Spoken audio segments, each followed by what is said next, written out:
Do you know what today is? It's Last Jedi's Eve. Oh, 'twas the night before Star Wars, and all through the podcast booth, we were anxiously awaiting tomorrow night. Oh boy! Yay! Don't spoil anything, guys. Seriously, so many spoilers. Well, you know what? The people that watch this, you guys are great because nothing's really been. You guys have known respect. We all respect everyone's wishes to not be spoiled. Yeah. We're gonna do. Are we doing 1 or 2 reviews tomorrow? We're gonna do a spoiler review for sure. We might do a non-spoiler review, or we might just combine them into one like we did for Rogue One. But we will give you full warning. Oh yeah, definitely. It'll be in the title. The title will say one or the other, and if it's a combination, we'll put a graphic that says spoiler as soon as we start talking spoilers, because I mean we know who Snoke is already. Yeah. Yeah, we know. We figured that out. We calculated it, and we know it's Andy He's Serkis. Bruce Willis, and he was dead the whole time. He's a Force ghost. I'm James. This is Brock. And this is the 72nd episode of the Rebel Scum podcast, the one before we see the next Star Wars film. Yes. The one that we should actually say right now, there will be no spoilers of any kind on this podcast. Because we have nothing to spoil. We have nothing. I haven't read reviews. I know. I've avoided it. We had Rob and Josh do a video. Thank you guys. Do a video on reviews. I don't even know if they actually read reviews or they just made that all up. I have no idea. We didn't watch the video. I actually recorded it and I took off my headset and I didn't even hear it. I was like, I will watch it tomorrow after we watch the movie though, because I like to support what I support. But yeah, we have nothing to spoil, but we're excited. And I just wanted to say, and from the both of us, we didn't talk about this, but whatever. The last 2 weeks, thanks a lot for sticking with all of our onslaught of videos. The support's been great. And I think, guys, we we wanted to just celebrate Star Wars and have fun with it because that's what Star Wars is. It's fun. Mm-hmm. It's about going on that fun trip in your imagination to a place that does not exist. Yeah. Spoilers, it does not exist. See, there is some spoilers in this one. But it's like, we posted the Padme thing and Reylo and all these things that might happen, might not happen, but it doesn't matter because that's what's fun about it. And if none of it happens, that's probably better for all of us because then we're like, whoa, none of that and nothing happened. And I'm totally fine with that. Although today I did a live stream with Josh, and I'm really afraid that I figured things out. Not in the live stream, like while Josh and I were talking. That should have been odd a couple of weeks ago that you would say, it's like, I figured out the story already. Because you did that with Force Awakens, and I'm like, Yeah. But, yeah. I'm kind of afraid. I'm not going to tell anyone, though, because there are things in my mind right now that I'm like, when I watch I haven't even watched the TV spots, to be honest. Like, I've kind of seen them in passing or silent. But I've watched the trailer like 90 times because we did videos on it and whatnot. And I was at Celebration and I've watched that trailer a bazillion times. And there are things in my head that I can't see going any other way than they are in my head. Yeah. Not to say that they can't, but I'm like... Yeah, it's a certain formula to a lot of movies. So it's like, well, you're going to do this. So. And I just thought, like, if I was writing this, what would... I don't even know why I thought like it pissed me off while we were doing the live stream because I'm like, oh man. But like, are you sure that there could be a chance you're not right? Because 100%. With the change, not all that, but like with the passing of Carrie Fisher and the having to sort of rejig her character around. Like, granted, the trailers came out way after that, so like the trailers could still give away what is going to happen. But you know what I mean? Like, it's sort of No, there's some things that I'm like, I hope, you know what? I'm happy with the story that I've concocted in my mind. So if it's not that one, I'm going to be disappointed. No, but again, we've said this every week, I think, for the last month and a half. Expectations at the door. Let's go in. Let's just watch what Rian Johnson and co have brought to us. Let's enjoy no matter what happens, whether it's what you thought was going to happen, what I thought, what Brock thought, Wicked is Snoke, Rey Skywalker. These are all things that are going to play out in front of us. As the weekend goes on. Okay. It's a new status quo, as I've said before, but what we got to remember is that the feeling that Star Wars gives you when you see these movies. I've said it before that whenever I see the Lucasfilm logo or the long time ago in a Galaxy Far Away come up in that big screen, it's just I was going to say chicken pox. Goosebumps every time. It makes me so sick. So for a movie that's over 40, or a movie franchise rather, that's over 40 years old, to make you still feel that way, that's impressive. So this is going to be the real showing of their hand by Lucasfilm. I mean, Rogue One was a gamble, I suppose, but like this is like, okay, we're gonna do something crazy here. Hopefully, like still within the realm of the saga, but like. This is our first real new Star Wars film. Nothing against Force Awakens, but like it had to accomplish a few things before it could really make a challenge. I think with Force Awakens is I've given JJ a lot of grief on it. Yeah. It's not, I don't consider it a rehash, but the Starkiller base thing needs to go. Like that's the one. Every time I watch it, I'm like, this freaking base. But I feel like Disney or Lucas. I shouldn't say Disney either. I think Lucasfilm. Like everybody was scared because of the prequels, which I love the prequels. You like the prequels. Like people love the prequels, and now the people that really love them when they're younger are now getting older. And I don't think Lucasfilm really saw that because the bigger audience, I think, is the original trilogy. Yeah.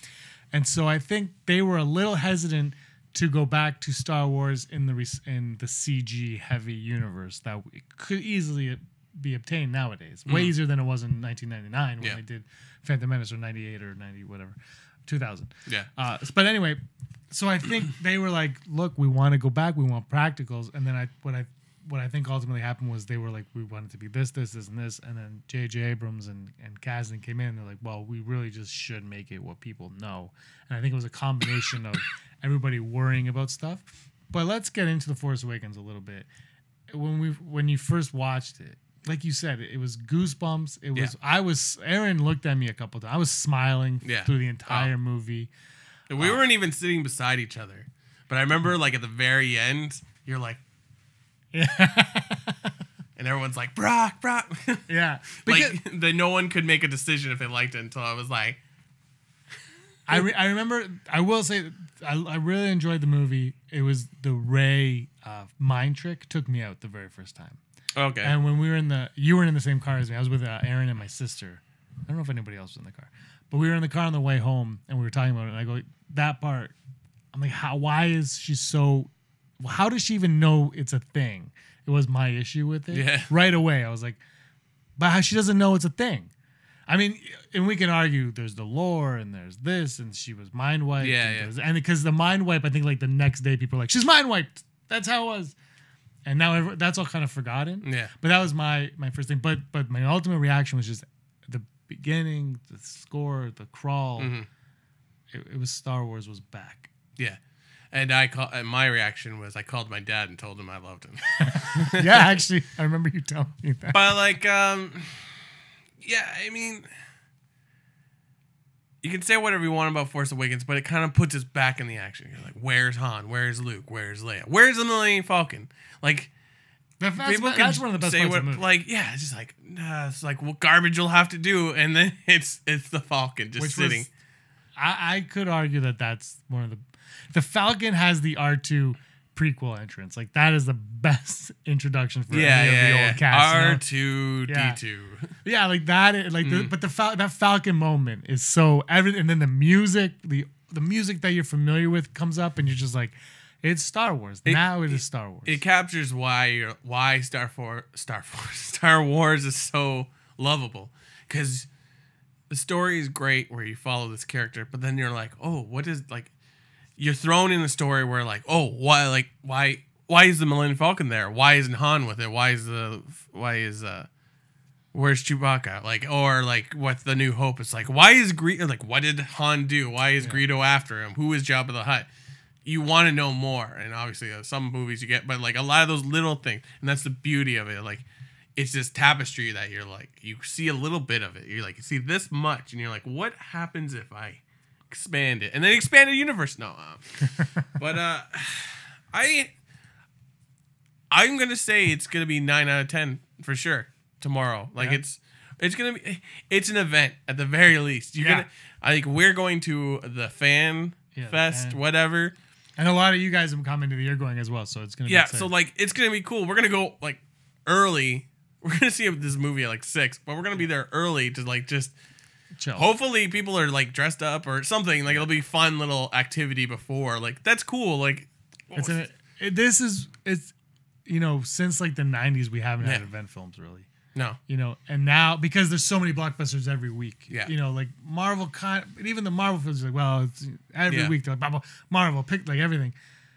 Like Independence Day, Men in Black were like the last two I remember being like, we gotta go see Independence Day. I Phantom Menace was too, but I think it's Star Wars. Like this is like, today your roommate Daryl texts me, goes, what time we going tomorrow? And I'm like, there's 10 of us going to this movie. Yeah. I'm like, when are we ever going to see a movie with 10 of us? Like, how often does that happen? There's 10 people, and 8 of us really want to see it. and then there's us too. Spoiler. I think it's going to suck. That's what I think. Han might die. When does Vin Diesel come out? Imagine if he was a Force ghost. Oh my god. But you got him. That's just such a great imitation that we've done. We just crushed it. Our subscriber count just dropped. Look, we're excited for The Last Jedi. We guys know you are as well. Yeah. But you know what? Let's do this right now. Let's move ahead. Actually, no, we should talk about this quickly. Let's get this out of the way. Okay. We'll talk about our Patreon. Boom, Patreon. Go to Patreon for $1. You can watch all the videos early and get Cloning Around, which debuts in 2018. With this guy, I won't be on that one. I don't want it. Who do I have to do it with? Just you and Rob. What? Andrew will be there. For $2, you get all of that plus the Star Wars documentary that we're working on. For $3, you get all of that plus you can have your emails and thoughts read consistently on the show and Scavenger Scum. Yeah, and then for $10, you can be Rebel Scum yourself, and you can appear on Duel of the Fates. Yeah, which if you have not seen the newest Duel of the Fates, Josh versus Darth Ward, check it out. It gets pretty epic. One of them answers a question that is so bizarre. And that we they lost got like pinpoint accuracy. Yeah. It's amazing how James did most of the setup on this one, and the questions were perfect because they weren't too hard, they weren't too easy, and then the outcome of like what we thought would happen and what didn't happen that did happen. We're like, so we win every time. It was definitely a lot of fun. Yeah, check it out. It is fun because we are a bunch of rapscallions, and it's the 5 of us talking. Yeah, but it's fun. It is, and Aaron hosts it. And sorry, Aaron was there. And spoiler alert, there might be one in the new year. Ooh. So stay tuned for Christmas Day for that. Speaking of Christmas Day, the contest that we did. Also, you can be on Voter No Confidence for the Patreon too. The contest we did, the Last Jedi contest, the winner will be announced Christmas Day on Scavenger Scum.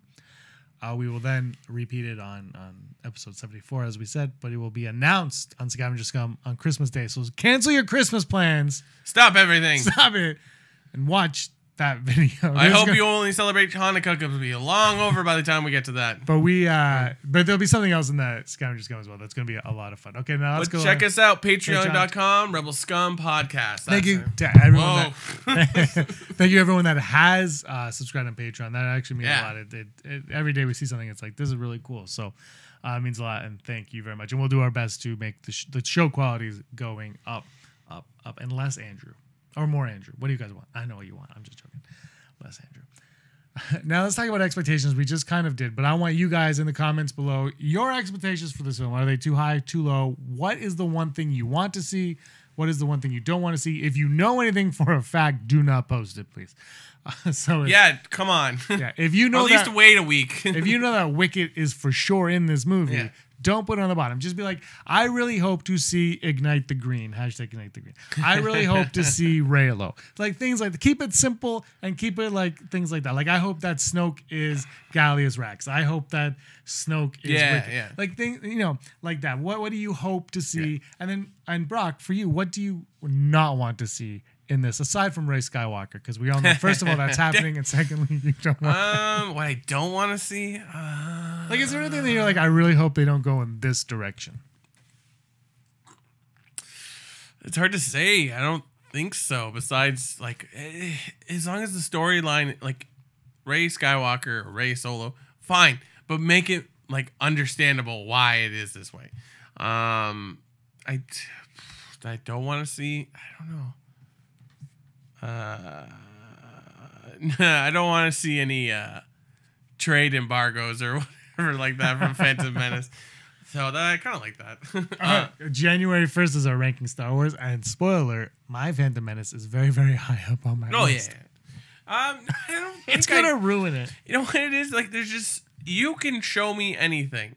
Yeah. And it will be great. That's the thing is that, and plus, you know, from what you know of it, what we know of it, there's so much we don't know that it's almost hard to say I don't want to see this, because why do I even expect that to happen or suspect that that'll happen? I guess what I don't want to see is like them straying away from something they need to answer.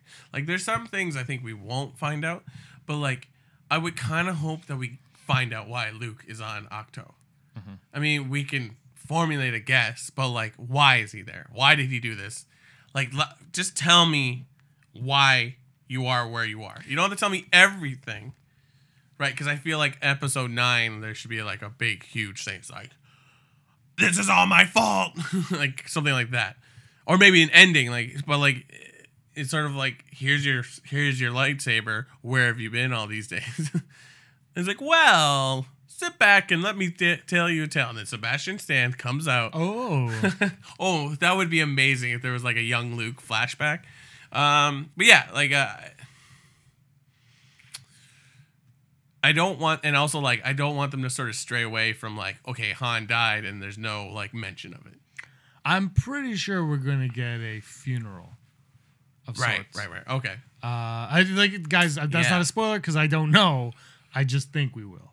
But you know what I mean. So it's just sort of like, I don't know why I think it's like, let's not like sweep things under the rug. And I'm like, well, like, tell me why R2 shut down. Did Luke, like, in that simple, it's like, Luke's like, okay, so you're going to have this piece, but you're going to have to shut down for a while. We actually, Josh and I brought that up today. Yeah. He came up with a reason that it was pretty funny. But that, I don't know if that will ever get answered. And the reason is, does it need to be answered? No, not really. I think it should be. Don't get me wrong. Like, it's kind of, that to me is one of the flaws. But it's something that you could easily explain quickly. It doesn't have to be elaborate. It's just like, oh, he knew what he had to do, so he shut down. But the question then is there a scene where that conversation would take place?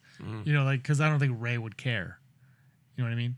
Like, Rey would be like, oh yeah, this droid I've never heard of woke up. Like, I don't think that's something that she would bring up to Luke. It would have to be like Leia or someone at the Resistance. Or like Luke sees R2 and R2's like, hey, it's been a while. And it's just a flashback. It's like, can you shut down? That was more of like a Han Solo. Yeah.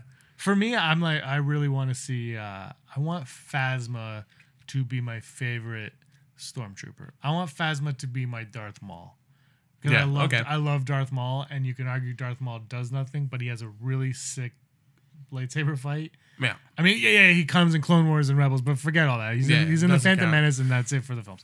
So, but he's awesome in that movie. He shows up. The thing with Darth Maul is, and I think what differentiates him what's different between him and Phasma is Maul has like a singular purpose. Yeah. And we know it, and it comes to a head, and then his part's done. And he serves his purpose for all of Star Wars that needs to be served. Whereas Phasma, her purpose is a letdown. It's that she needs to take down the shields. Yeah. In such a bad way. Like, and I didn't have too much of a problem with that, to be honest, watching it, because it's like, well, yeah, whatever. And look, if you think of it logically, it's dumb. Yeah. Like, she's a soldier. She's trained from a child. She would like not just. She would not. Yeah. But at the same time, Finn wouldn't just leave the First Order if he's been brainwashed like that either. So you know, you give and take, whatever. So that's not a big thing. But I want her to be the next Darth Maul, in that she looks cool. I don't need her in 90 minutes of this 2.5 hour movie. I could have her in 20 minutes, like Darth Maul. And if that fight between her and Finn that we see in the trailer is awesome, I think that's enough for Phasma. And if she dies, fine. But that's enough for me to be like, Phasma's awesome now. Yeah. No, I agree. I mean, it's like a Boba Fett sort of thing where it's like, oh, what? I want to know more. But it doesn't have to be a ton of things. No, yeah. I don't think there's much they can throw at us. And Rian Johnson wrote this one, right? He wrote and directed. Wrote and directed. So it's like, I have never been let down by Rian Johnson. Not that he's made a ton of stuff, but like... do you follow him on Instagram? No. Do it. It's amazing. So Side Akbar. They've been doing the press for like a few weeks now, a month. And what he does is every press event that he goes to, he takes pictures of the interviewers, the cameramen, of the whole everything that you see that you don't normally see. Like if you're interviewing me for TV, he'd take the picture. Right. And it's so cool. And I think what it is exactly what you said. He doesn't have that many films, and he's never had a giant film. No. Like his biggest one's probably Looper. Yeah. And I'm sure that it wasn't massive. Like this is going to opening weekend. This will make more money than all of his movies combined, probably. Oh, for sure. And like he's probably humbled, and he's loving the experience to a T, and people are treating him very well. Like there's no hate at all towards Rian. Everyone seems to just love Rian Johnson. So he's loving it. And I'm sorry, I just wanted to say that he is so good for the brand also. Oh yeah. And the way that he's supporting this. I mean, his body of work, he especially Looper, when you watch it, you're like, there's like a huge little universe that you only get a chunk of, to the point where like, oh, I want to learn more. I wish they would make something else. And then also like how he interviews with people, and like his reaction around fans, like especially at Celebration, like he was up till early in the morning with fans in line, because just like he gets that, like people appreciate that. Yeah, and I think and not anything against J.J. Abrams, but he's made his Star Treks, his Mission Impossibles, his Lost. Yeah.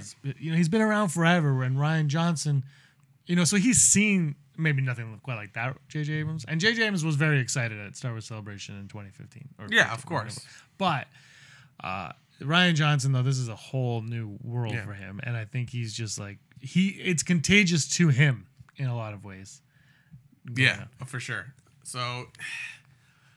Again, like I'm gonna say 9 out of 10, because I don't want to say 10 out of 10, because that's a lot of like expectations. So when we do our review tomorrow, we're gonna go out of 10 or out of 5? It doesn't matter to me, because I just times it by 2, folks. No, because if you give it a 4 out of 5, that's an 8 out of 10. Oh, I see. So 4.5. Let's do 10 so that you can say 9 out of 10 tomorrow.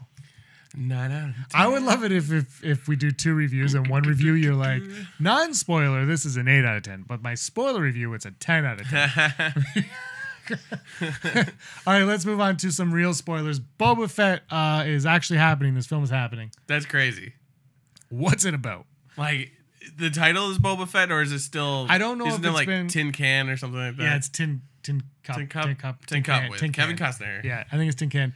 Yeah, nothing has really been announced, but it is happening. It's supposed to be Trank a while ago, and then he had his Fantastic Four issues. Yeah.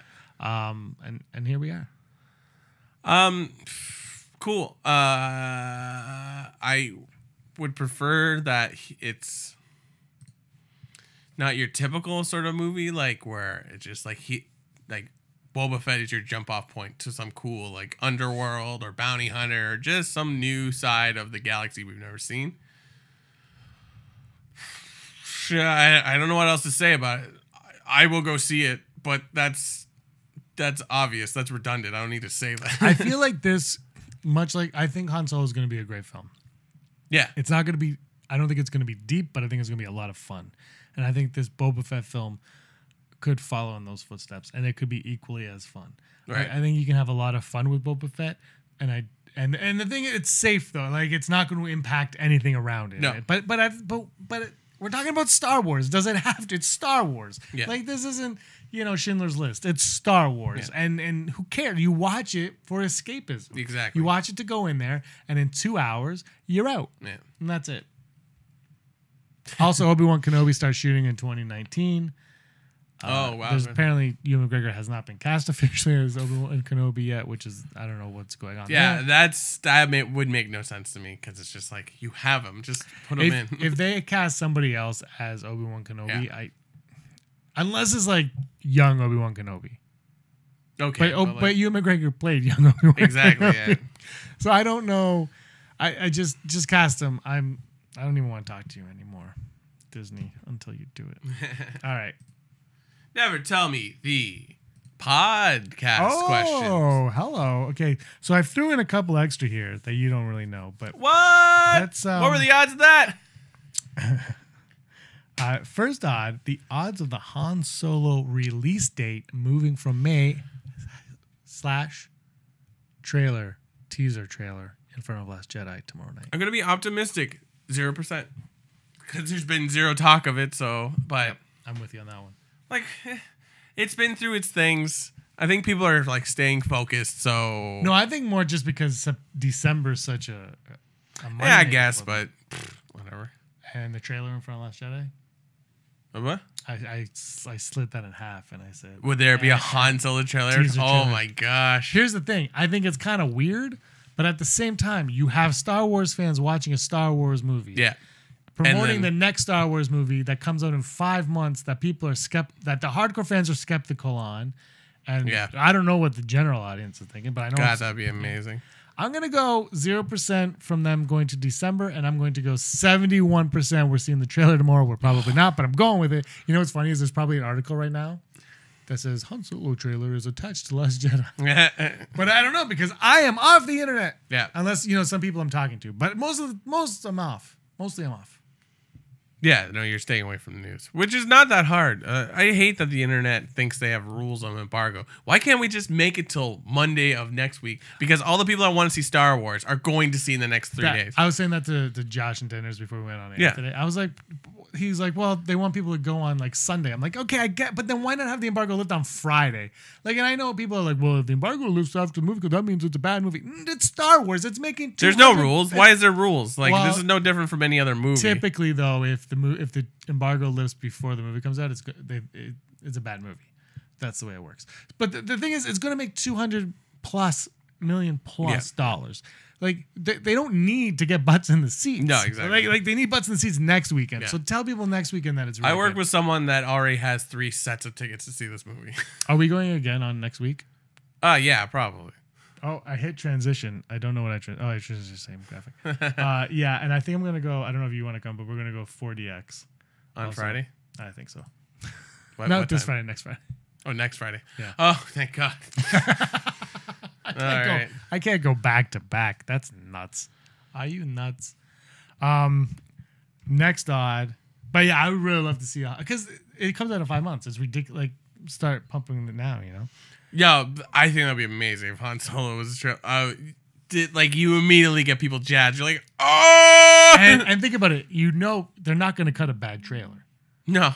Even if the film's a disaster, the trailer is going to be fantastic. So if you make it look fantastic in Star Wars, it's going to be like...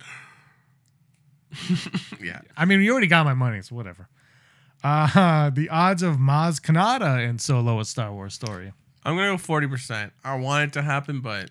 Haven't heard anything. No. It's just weird to me that you would establish her in Force Awakens, keep her in Battlefront 2, which I really like her appearance in Battlefront 2, and not have her in a Han Solo standalone at all. Like, to me, it makes more sense for her to be in Han Solo than Last Jedi. Yeah, like, right? Like, Last Jedi, she's obviously in it, I think. I mean, maybe she got cut, but, like, if she's not in it, for me, it's like... If you can cast Lupita Nyong'o to do this kind of character, like, you keep her in as much as you can. Yeah. But maybe she was like, I'm not doing Han Solo, you crazy. I am going to do Black Panther. That's awesome as well. And our final odd, the odds of us getting any sleep tonight. I have to get sleep tonight because I have an early start tomorrow. I have to work before we do our Star Wars fun, so...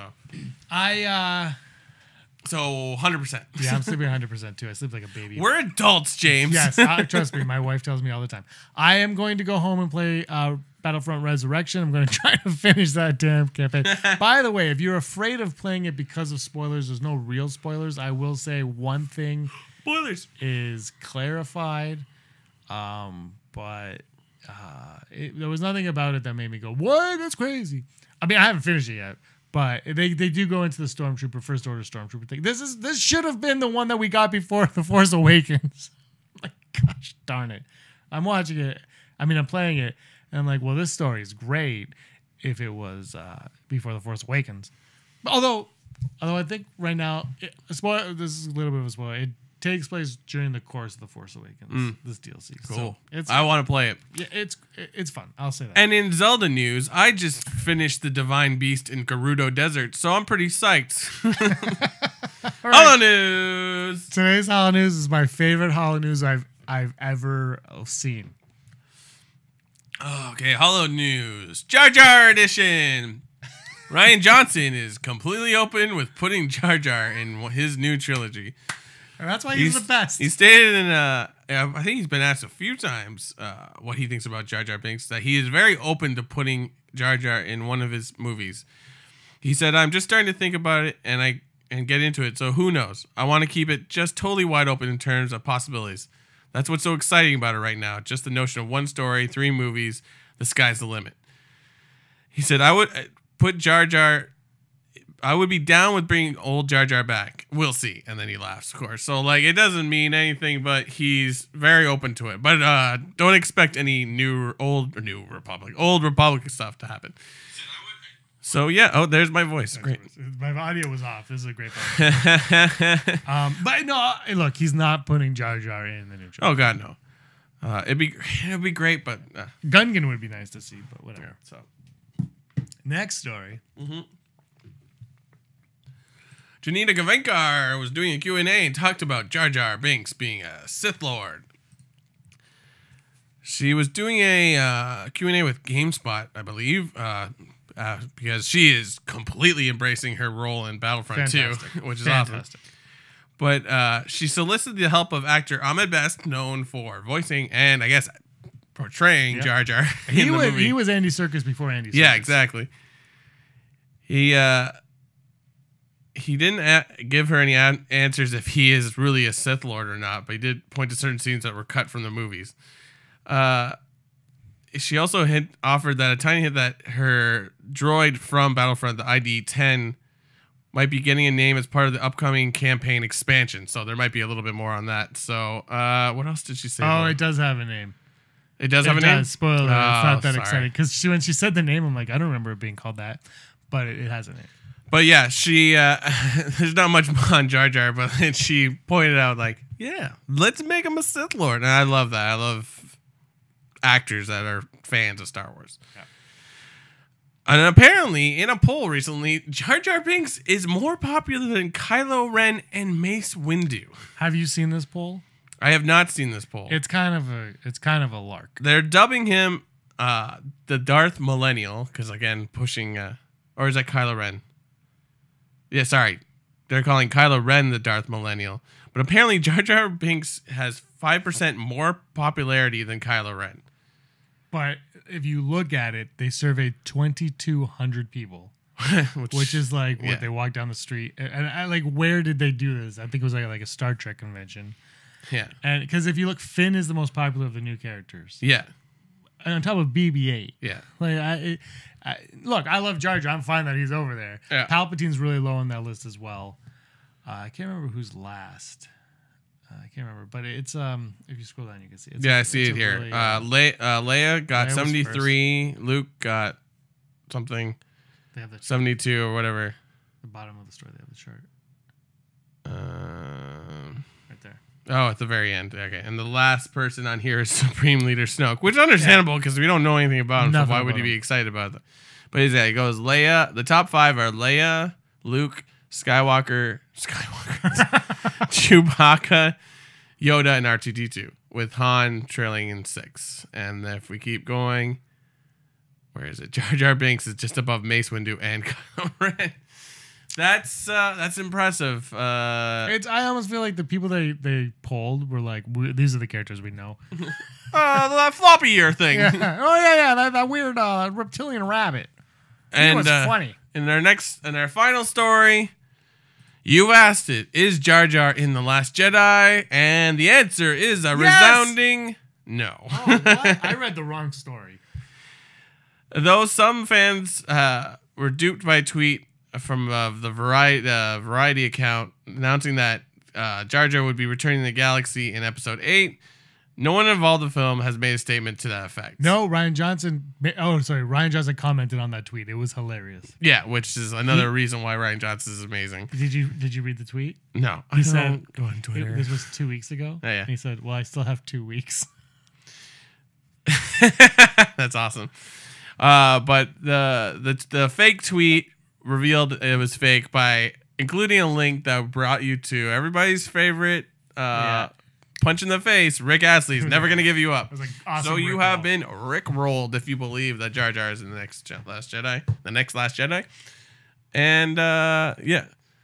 So yeah, that has been your Jar Jar news. My favorite news segment we've ever done. Yeah, that was awesome. I think they gotta put some. If it's not Jar Jar, put a Gungan in something. Yeah, Go to Naboo. I totally want a Gungan. All right. Boom. Top 5. Top 5. What is the top 5 for today? Today's top 5 are top 5 titles having not seen The Last Jedi for episode 9. So we are going to take a stab in the dark and come up with a title for J.J. Abrams episode 9. And I hope he's watching because we've got some doozies. Brock, what's your number 5? My number 5 is New Beginnings. I don't know. My number 5 is The Force Awakens 2. The Forcening. 4? My number 4 is Caravan of Courage Part 2, Electric Boogaloo. Star Wars Into Darkness.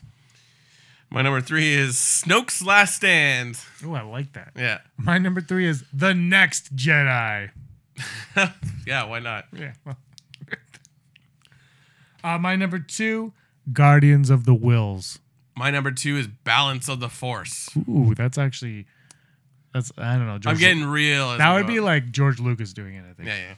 And my number... Or you want to do number 1? I'll do No, my number 1, The End. My number 1 will be... I'm thinking of this up as I'm sitting here. All the way. Other way. A Walk in the Sky. Because it's the end of the Skywalker saga. I don't know. That was awesome. I think we have the titles, guys. Write down your top 5 titles down below. We want to know what you think. Without seeing The Force Awakens, The Last Jedi, what you think episode 9 could be called. Not necessarily should be called because none of mine are good. But this has been a lot of fun. We've got one more sleep to go. I just want to do one thing before we leave. One of our viewers is going through a tough time. Just want to say that our thoughts and prayers are with you right now. We're thinking about you all the way. So anything else you want to say before we wrap this puppy up? Next time you see me, I'm going to be a different person. I will have Hopefully. seen Last Jedi probably 5 times. And we're just going tomorrow. Yeah. So take me in as you see me now, because I will be born anew in a post Last Jedi world. Yeah, tomorrow we're going to the Star Wars pop-up shop in downtown Toronto. And then we're going to have a Star Wars day before going to the theater around late afternoon, to watch The Last Jedi for the first time, not the last time. Anyway, before we leave, we've got a special message from Andrew Fantasia to all of you. If you have not seen it, stick around and watch this one. It's a good one. Brock, where can everybody find you at? You can find me at BFSmink on Instagram and Twitter. And you can find me at Petsafina on Instagram, Twitter, and PS4, where you can 100% kick my butt at Battlefront 2. I'm so bad at it. Also, my internet doesn't really work. So it does not work. Today it didn't anyway. If you saw the live stream with Johnny, it does not work. It's like I go like this, and then next thing I know, I'm like this, and then I'm dead on the ground. But I still get 100 points. So what? You get 100 points for dying. And I die a lot, so I get a lot of... If I die 20 times... Most deaths. If I die 20 times, that's 2,000 points. I am good to go. Yeah. That's a lot of credits. Is there a trophy for that in PS4? I don't think so, but there should be because I'm really, really good at it. Anyway, guys, that's all for episode 72. We'll see you tomorrow with our review show. We kept it short just for that because we don't want to be sick of us. Anyway, guys, thanks a lot for watching, and may the force of others be with you. Take it away, Andrew.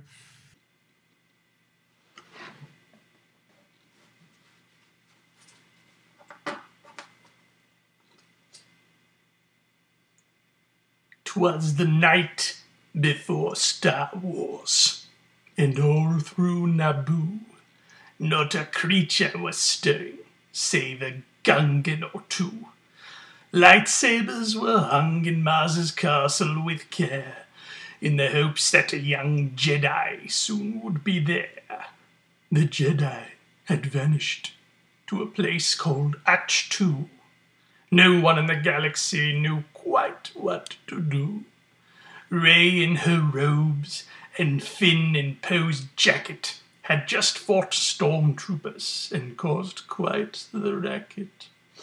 Han sprang up with Chewie from inside their freighter. They had to act now. There'd be no time later. Away in the Falcon they flew like a flash.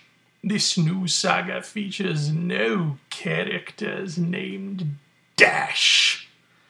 The moon on the breast of the new fallen snow gave a luster of doom to Hosnian Prime down below. When what to Ren's wandering eyes should appear but a boy and a girl who would show him no fear. Finn's blue lightsaber was lively and quick. Kylo knew in an instant he could beat him, no trick. The girl before him, she was another story. She gave old Kylo Ren something to worry. The girl was a scavenger sent from Jakku. Rey Skywalker, Solo, Kenobi? No one knew. She lifted the blue blade high above her head, giving the Knight of Ren something to dread. Her powers were strong but untrained in the Force. Something old Kylo could help with, of course. They fought, and they fought, till the planet exploded. Chewie rescued his friends, his bowcaster loaded. Hux saved Kylo Ren from Starkiller's destruction, while gamers played Battlefront 2 Resurrection. Now Rey has found Skywalker, far and abroad. It's time to discover if our hero is a fraud. He beat Vader, and me, and a Death Star before. But that was when it started with Episode 4. Now this is 8, and the future looks grim. We keep guessing Rey's parents, and this Snoke guy, what's with him? One sleep remains till the Last Jedi is seen. Not a dry eye when Carrie Fisher is on screen. No spoilers, no leaks, no ruining for others. When the weekend has passed, we will talk with each other. We'll talk and laugh over predictions we've missed, and every so often we'll say, I figured this. So here's to Star Wars once again. Enjoy with us, Darksiders, Lightsiders, friends. And like Mace Windu screamed as he fell out of sight. Happy Star Wars to all. And to all a good, wicked as Snoke. Hey scumbags, thanks for watching. Don't forget to give us a thumbs up on our video. As always, please subscribe to our YouTube channel, Rebel Scum Podcast, for all the latest videos.